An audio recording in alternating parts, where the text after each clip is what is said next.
साथियों नमस्कार, स्वागत है आपका हमारे YouTube channel study circle with BP में। हम चर्चा कर रहे हैं आज फिर से मध्य प्रदेश पटवारी भर्ती 2022 के बारे में। दोस्तों बहुत जल्द पटवारी का नोटिफिकेशन आने वाला है, लेकिन जब नोटिफिकेशन आता है तो हमारे पास तैयारी के लिए मात्र बचते हैं 30 से 40 दिन, और 30 से 40 दिन में तैयारी कर पाना थोड़ा सा मुश्किल हो जाता है। इसलिए अभी से हम पटवारी की तैयारी स्टार्ट कर रहे हैं ताकि आपकी पूरी तैयारी समय से हो सके। दोस्तों अभी हम पटवारी के पुराने पेपर हल कर रहे हैं ताकि आपको पता चल सके कि किस तरीके के क्वेश्चन पटवारी में पूछे जाते हैं, क्वेश्चन का लेवल क्या होता है। तो उसके आधार पर हम आज हिंदी के फिर से 20 प्रश्न करेंगे हल, जो सेकंड शिफ्ट में 9 दिसंबर 2017 को पूछे गए हैं। तो दोस्तों यदि आपको वीडियो पसंद आए तो इसको लाइक कर लें, साथ ही हमारे चैनल को सब्सक्राइब कर लें। यदि आप मध्य प्रदेश पटवारी की तैयारी करना चाहते हैं तो हमारे साथ जुड़े रहें। हम जरूर आपको एक बेहतर तैयारी कराने की कोशिश करेंगे जिससे आप भी गवर्नमेंट जॉब पा सकें जिस तरीके से मैंने पाई है। बढ़ते हैं आज के पहले प्रश्न की तरफ। क्या है आज का पहला प्रश्न, देखते हैं। साथियों आपको दिख रहा है ये आज का जो हमारा पेपर है, यह है 9 दिसंबर 2017 को सेकंड शिफ्ट में पटवारी में पूछा गया पेपर है। तो इसी के हम प्रश्न जो है हल कर रहे हैं। सबसे पहला हमारा प्रश्न है, उत्पत्ति के आधार पर शब्दों के भेद होते हैं। दोस्तों ऑप्शन है 1, 2, 3 और 5। दोस्तों आपको एक चीज बता दें कि उत्पत्ति के आधार पर शब्दों के जो है 4 भेद माने जाते हैं। 4 भेद कौन कौन से होते हैं? 4 भेद होते हैं तत्सम, तद्भव, देशज और विदेशज।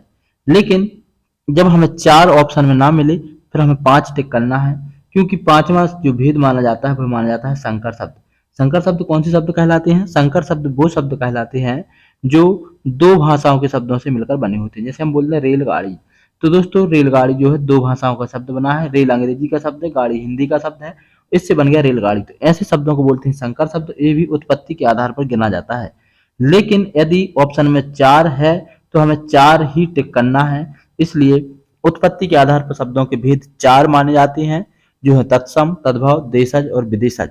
लेकिन यदि ऑप्शन में 4 ना मिले तो हमें 5 टिक करना है, ना 3 करना है ना 2 करना है। 5 क्यों करना है? क्योंकि पांचवा रूप माना जाता है संकर शब्द, और संकर शब्द कहलाते हैं ऐसे शब्द जो दो भाषाओं से मिलकर बने होते हैं।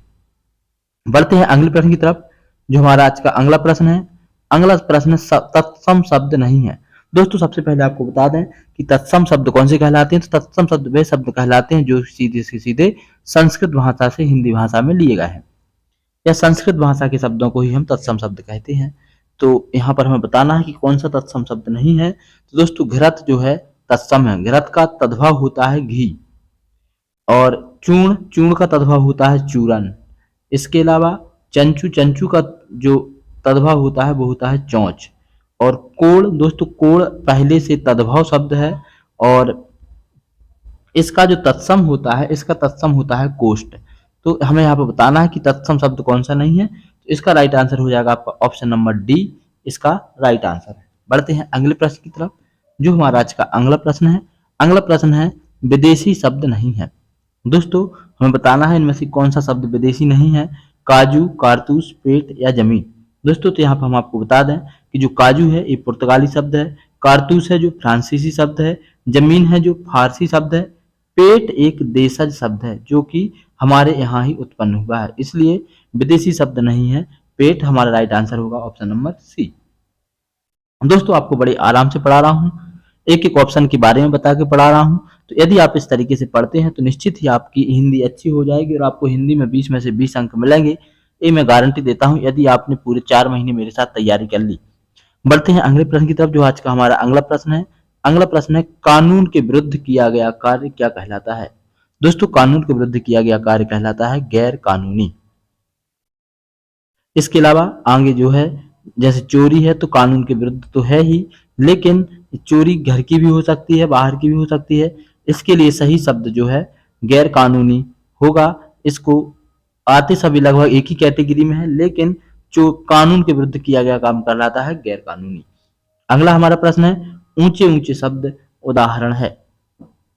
दोस्तों जब एक साथ दो शब्दों को एक योजक चिन्ह के साथ लिखा जाता है उसको बोलते हैं ऊंचे ऊंचे। जैसे बड़े बड़े, ऊंचे ऊंचे, इस तरीके के धीरे धीरे शब्द के शब्द सब शब्द क्या कहलाते हैं? ये कहलाते हैं पुनरुक्त शब्द। इसके अलावा पर्याय शब्द आप जानते हैं जो पर्यायवाची होते हैं, विशेषण शब्द आप जानते हैं जो किसी की विशेषता बताते हैं, और सार्थक निरर्थक शब्द वो शब्द कहलाते हैं जिसमें एक शब्द तो सार्थक होता है दूसरा निरर्थक होता है। जैसे हम बोलते थे चाय बाय, दोस्तों तो चाय तो एक सार्थक शब्द है, लेकिन चाय के साथ जो ये बाय है ये निरर्थक शब्द है। तो इस तरीके के शब्दों को हम बोलते हैं निरर्थक शब्द। तो इसका राइट आंसर है हमारा ऑप्शन नंबर ए। बढ़ते हैं अगले प्रश्न की तरफ। हमारा अगला प्रश्न है कि समूह का पर्यायवाची निम्न में से कौन सा है। हमें समूह का पर्यायवाची बताना है। समूह का जो पर्यायवाची है वह है वृंद। समूह को ही वृंद बोलते हैं। इसी को हम टोली भी बोलते हैं। इसी को इंग्लिश में जो हमारा ग्रुप शब्द होता है। अब बच्चे तीन शब्द हैं जो इनके भी हमें आंसर पता होने चाहिए। दोस्तों बागीश है जो ब्रह्मा का और बृहस्पति का पर्याय है। बारिश जो शब्द है यह समुद्र का पर्याय है। इसके अलावा चारु शब्द जो होता है, चारु शब्द होता है इसका अर्थ होता है आकर्षक या मनोहर या सुंदरता। ये इन चीजों का पर्याय है। तो इसका राइट आंसर कौन सा है कि समूह का पर्यायवाची तो वृंद है। बाकी इन तीन के भी हमें पर्याय एक एक पता होने चाहिए। अगले प्रश्न की तरफ बढ़ते हैं। हमारा अगला प्रश्न है जो पृथ्वी से संबंध के लिए निम्न में से कौन सा है। मतलब जो पृथ्वी से संबंधित है उसके लिए एक शब्द कौन सा होगा। दोस्तों जो पृथ्वी से संबंध होता है या जो पृथ्वी से संबंधित होता है उसको सही शब्दों में यूज करने पर या उसको एक शब्द में बोलते हैं पार्थिव। इसलिए इसका राइट आंसर हो जाएगा ऑप्शन नंबर बी। यदि आपको वीडियो पसंद आ रहा है तो उसको लाइक कर लें, साथ ही हमारे चैनल को सब्सक्राइब कर लें। हमारा अगला प्रश्न है क्वेश्चन नंबर 8। चयन शब्द का संधि विच्छेद कौन सा होगा। तो दोस्तों चयन शब्द का राइट आंसर होगा डी। चे धन अन बराबर होगा आपका चयन। आपसे पूछा जाए यहाँ पर कौन सी संधि है, तो यहाँ पर जो हमारी संधि होगी वो होगी अयादि संधि। दोस्तों अयादि संधि कहाँ पर होती है इसके बारे में आपको बता दें। तो अयादि संधि वहां होती है जब आपका आ या आ के बाद आपकी यदि ई और दोस्तों इसके लिए हम आपको बताते हैं। दोस्तों तो यह है अयादि संधि की परिभाषा।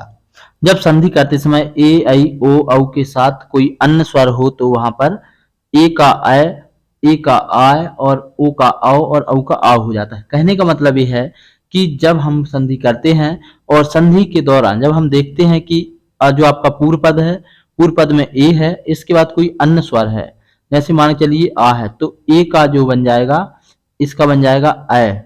और इसके अलावा यदि यहाँ पर आई है तो इसका बन जाएगा आय, एक की वृद्धि हो जाएगी।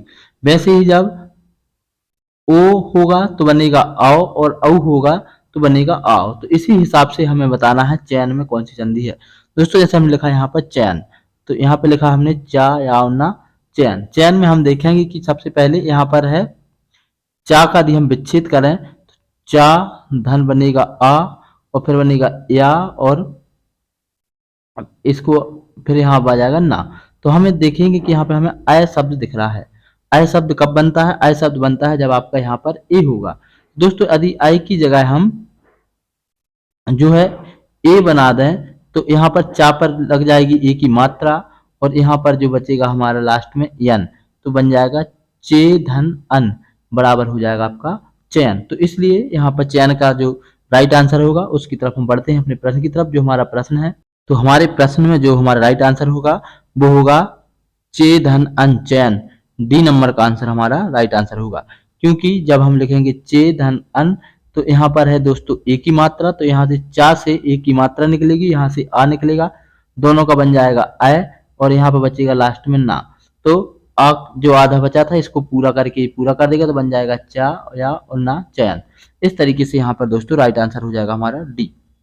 बढ़ते हैं अगले प्रश्न की तरफ। जो हमारा आज का अगला प्रश्न है प्रश्न नंबर 9 है सफल का विलोम निम्नलिखित में से कौन सा है। दोस्तों सफल का विलोम होगा विफल। वहीं सफलता की बात की जाए तो सफलता का विलोम होगा विफलता। बढ़ते हैं अगले प्रश्न की तरफ। जो आज का हमारा अगला प्रश्न है कि कु उपसर्ग से बना शब्द निम्न में से कौन सा है। दोस्तों आपको बता दें कि उपसर्ग क्या कहलाते हैं। ऐसे शब्द जो किसी या ऐसी शब्द जो किसी शब्द के आगे लगते हैं। उपसर्ग हमेशा काय के आगे लगते हैं, शब्द के आगे लगते हैं, तो उसको बोलते हैं उपसर्ग। तो हमें बताना है कि कौन से शब्द में आगे कु लगा हुआ है।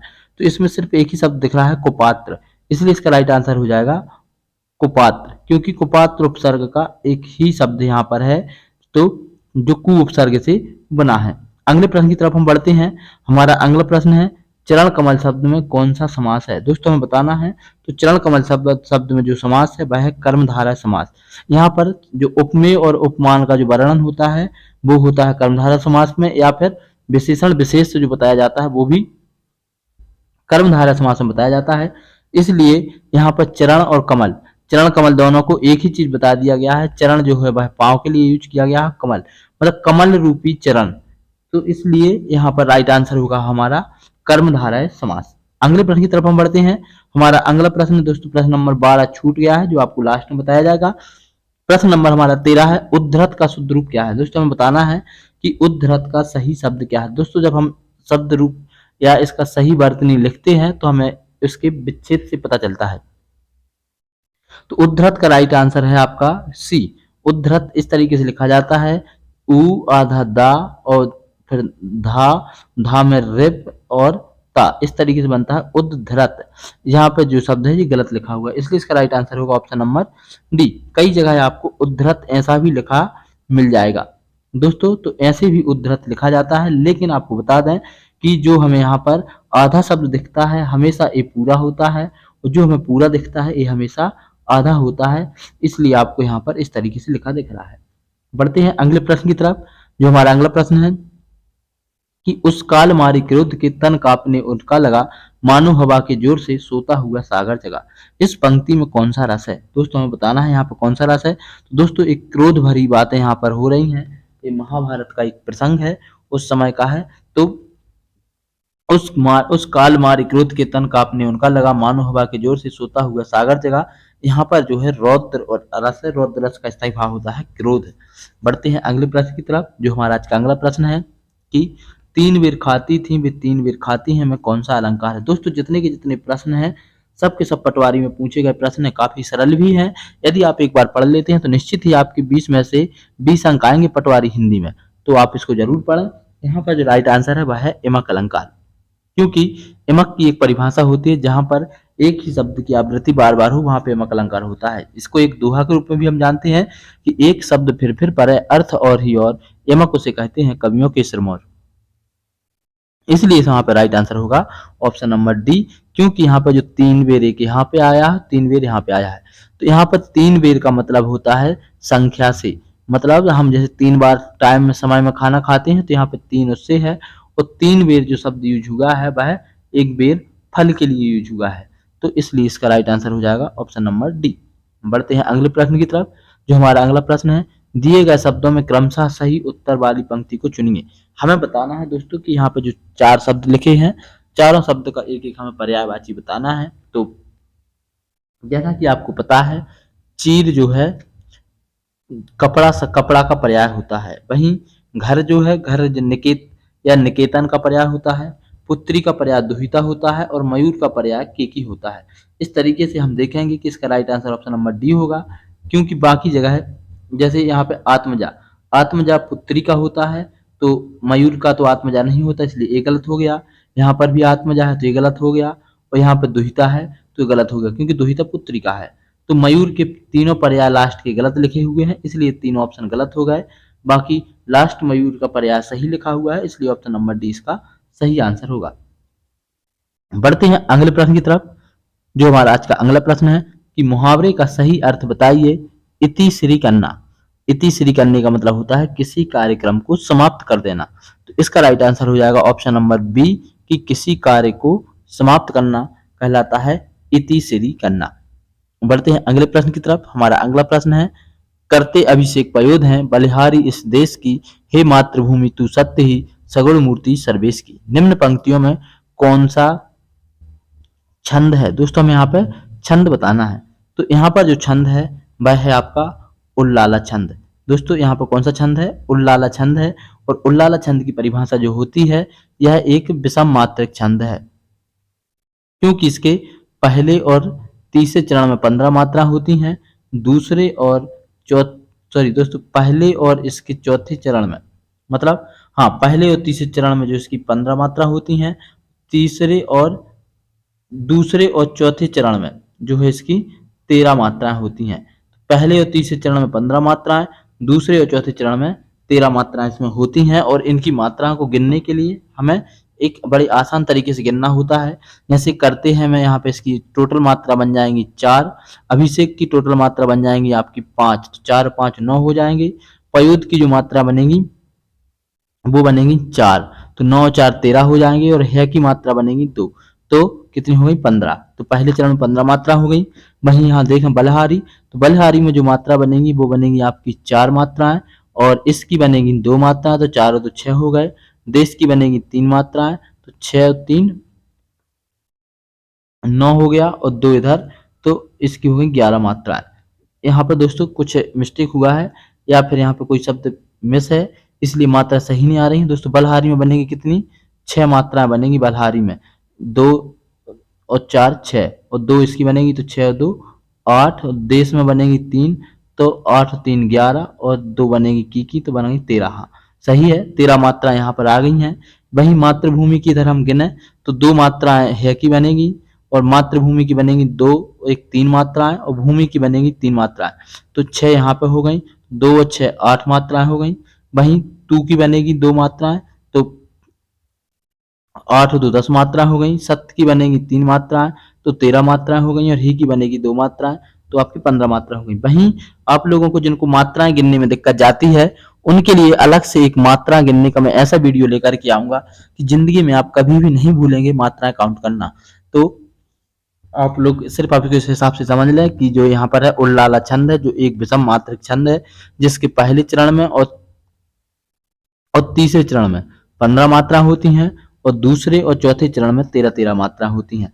वहीं आपको एक और जानकारी के लिए बता दूं कि जो उल्लाला है, जो रोला और उल्लाला से मिलकर के बनता है आपका छप्पा छंद।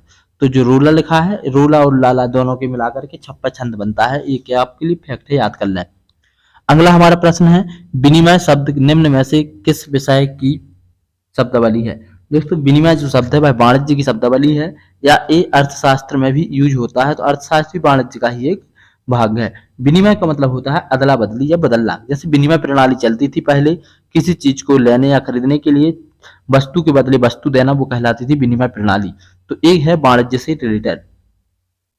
अगला हमारा प्रश्न है, यथामति निम्न में से कौन सा समास है। यथामति में कौन सा समास है, तो दोस्तों हमें पता है कि यथा जो है एक उपसर्ग है और जहां पर भी कोई उपसर्ग लगा हो वहां पर होता है अव्ययीभाव समास, तो इसलिए यहाँ पर राइट आंसर हो जाएगा ऑप्शन नंबर ए।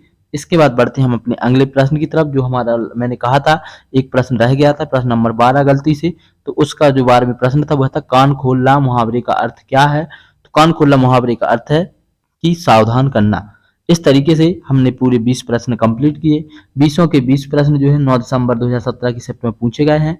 यदि आपको वीडियो पसंद आया है तो इसको लाइक कर लें, साथ ही हमारे चैनल को सब्सक्राइब कर लें ताकि समय समय पर आपको ऐसी जानकारी भी मिलती रहे और रेगुलर आपकी तैयारी होती रहे। आज के इस वीडियो में इतना ही। पुनः आपसे रिक्वेस्ट है, यदि वीडियो पसंद आया तो लाइक कर लें, साथ ही चैनल को सब्सक्राइब कर लें। जय हिंद।